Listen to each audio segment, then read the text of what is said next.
আহ, শেষ কখন ওর সাথে ওই 8:45 AM মর্নিং সকালবেলা আজকে ফোন করেছে, বলছে কি 10,000 টাকা নিয়ে আসো না, এই লোক আমাকে মারছে। কেন মারছে কিছু জানি না। এটা কে বলছে? এই আমার স্টাফ মানে যে মারা গেছে যা মারা গেছে। বলছে 10,000 টাকা নিয়ে আসুন, আমাকে মারছে। তারপর ওই ফির আমি বউবাজার থানা গিয়েছি, কি ওইখানে বলেছে কি বউবাজার হস্টেল নিয়ে আসো, ওইখানে আসো দেখা করো। এটা কে বলছে?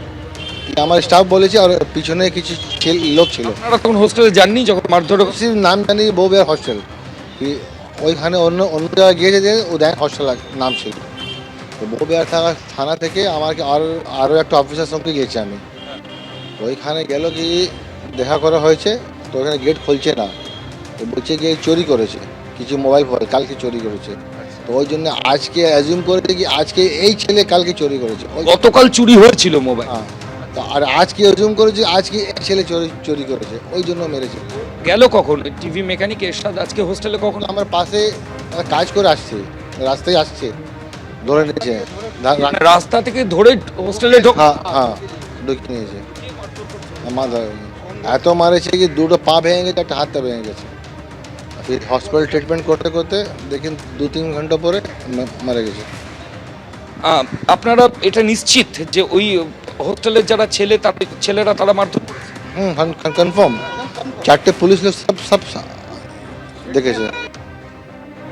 অর্থাৎ বুঝতেই পারছেন, পরিবারের অভিযোগ, স্থানীয় মানুষজনদের বক্তব্য, ছাত্রাবাসের বক্তব্য, মানে হস্টেলের আধিকারিকদের বক্তব্য, একের পর এক যে অভিযোগ সামনে আসছে এবং যে যে প্রশ্নগুলো উঠে আসছে যে ওই যুবককে কি কারণে মারধর করা হয়েছিল, কেন এরকম বেধড়ক মারধর করা হয়েছিল, আদৌ কি সে মোবাইল চুরি করেছিল, মোবাইল চুরির ঘটনা যদি ঘটে থাকে তাহলে কেন আইন তারা নিজের হাতে তুলে দিল, কেন পুলিশকে জানানো হলো না, কি অবস্থায় নিয়ে আসা হয়েছিল হাসপাতালে, যেটা মেডিকেল কলেজের হাসপাতালে সুপার জানিয়েছেন যে খুব খারাপ অবস্থায় নিয়ে আসা হয়েছিল, কি জানানো হয়েছে অবশ্যই আপনাদেরকে জানাবো। কিন্তু এরশাদ আলম যাকে পিটিয়ে খুন করা হয়েছে ওই হস্টেলে এমনটাই অভিযোগ উঠেছে এবং পরিবারের তরফ থেকে বলা হচ্ছে যে তাকে পিটিয়েছে ওই ছাত্রাবাসেরই কয়েকজন পড়ুয়া, এমনটাই অভিযোগ সামনে আসছে।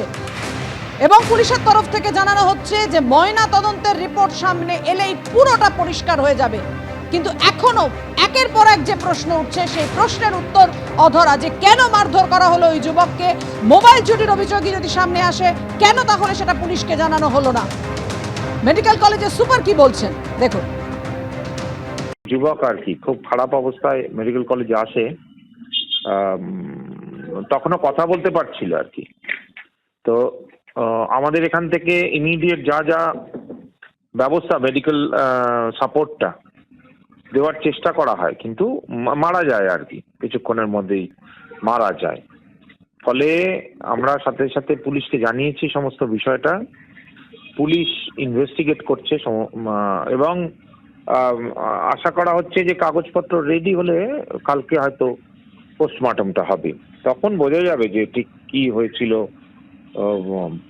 এই সংক্রান্ত বিষয়টা, এই যে অ্যালেজ গণপিটুনি যে বলা হচ্ছে সেটা তখন বোঝা যাবে। আর যখন এসেছিল এমার্জেন্সিতে কিরকম পরিস্থিতি ছিল, যে আচমকা মারা গেছে? পেশেন্ট যা হয় আর কি, পেশেন্ট খুবই ভাইটালস গুলো তো ভালো ছিল না, তার সাথে হচ্ছে যে কিন্তু পেশেন্ট মানে কষ্ট করে হলেও কিছু বলতে পারছিল আর কি।